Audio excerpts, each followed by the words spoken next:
माझं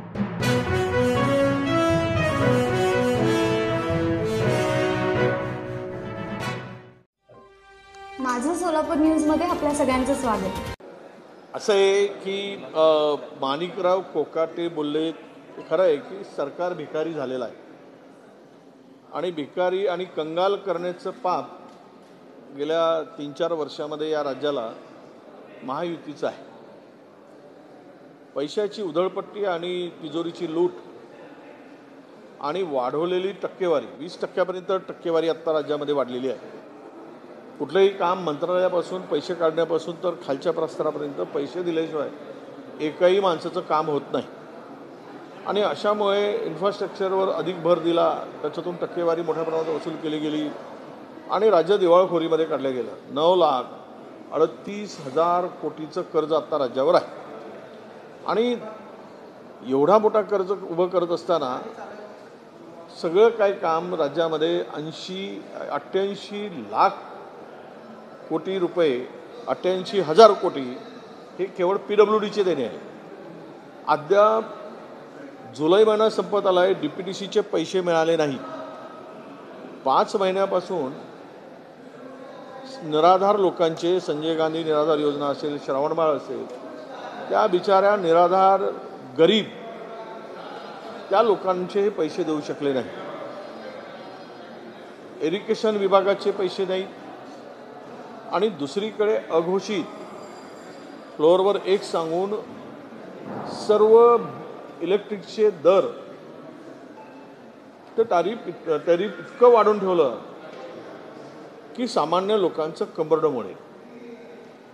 मला एकूण ही सगळी परिस्थिती कंत्राटदारांच्या आत्महत्येपर्यंत आज आली.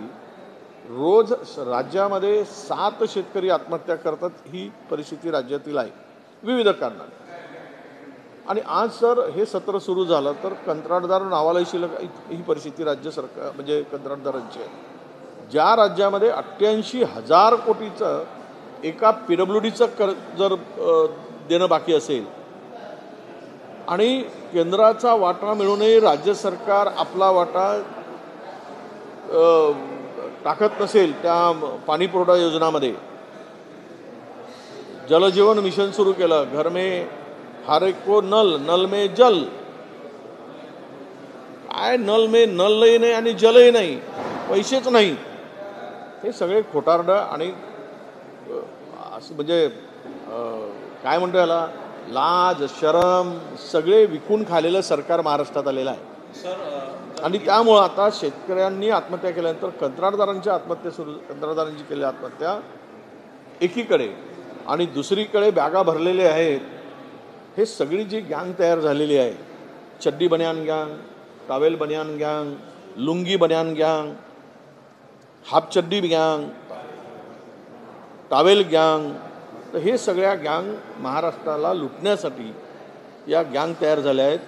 या गँग डाकूला लाजवतील, दरोडेखोराला लाजवतील. हे साधेसुधे नाहीत, हे जेबकत्रे वगैरे नाहीत. हे डाकू, दरोडेखोर अशा प्रकारची गँग राज्यामध्ये काम करते आहे. हे त्यातून आता दिसत आहे. मुख्यमंत्र्यांचा दिल्ली दौरा सुरू आहे, पण ते 4ही जे मंत्री ज्यांच्याबद्दल खूप वादग्रस्त वक्तव्य चित्रफिती समोर आल्या, सभागृहातल्या चित्रफिती समोर आल्या, त्यावर कुठली कारवाई होत नाही. काय सरकार निर्ढावलेलं आहे का? असं हे कारवाई करायला गेलेत ना, आता 4चे फोटो आहेत, उद्या 14चे येतील. त्यामुळं जरा कारवाई जपून करतायत किंवा मला वाटतं की जपून पावलं टाकत आहेत मुख्यमंत्री, असा कदाचित त्यामागचा उद्देश असेल. सर, हातामध्ये पेनड्राईव्ह घेऊन सभागृहामध्ये काँग्रेसचे एक नेते नाना पटोले यांनी म्हटलं होतं की या पेनड्राईव्हमध्ये सगळं काही खुलं होईल, पण तो पेनड्राईव्ह काही देवेंद्र फडणवीसला दिला नाही आहे. देवेंद्र फडणवीस म्हणतात की मला तो पेनड्राईव्ह द्या तरच मी कारवाई करेन. ते मला माहीत नाही, ते नाना पटोलेंच्याकडे असेल तर कदाचित त्यांना नाना पटोले आला आहे, आज येणार आहेत माझ्या माहितीप्रमाणे. असं का होतं? नाना पटोले भूमिका घेतात, नंतर त्या भूमिका गायब होतात. नाही, ते अशी काय भूमिका नाना पटोले असं काही करतायत असं मला दिसलं नाही आणि ते तसं करू शकत नाही. आता तो पेन ड्राईव्ह का दिला नाही मी त्यांना विचारतो लवकरात लवकर त्यांच्या सुपूर्द करा म्हणून सांगतो. पण आमच्याकडेही काही माहिती आहे आणि माहिती आहे म्हणजे पुरावेच आहेत. आमच्याकडेही काही फोटो आहेत, आमच्याकडे काही CD आहे.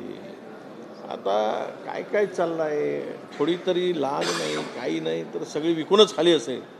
एक मंत्री गृहराज्यमंत्री बनतो, त्याच्या आईच्या नावाने डान्स बार चालवला जातो. किमान ते अरे तो लायसन्स तरी बंद कर तोपर्यंत, तो मंत्री आहे तोपर्यंत.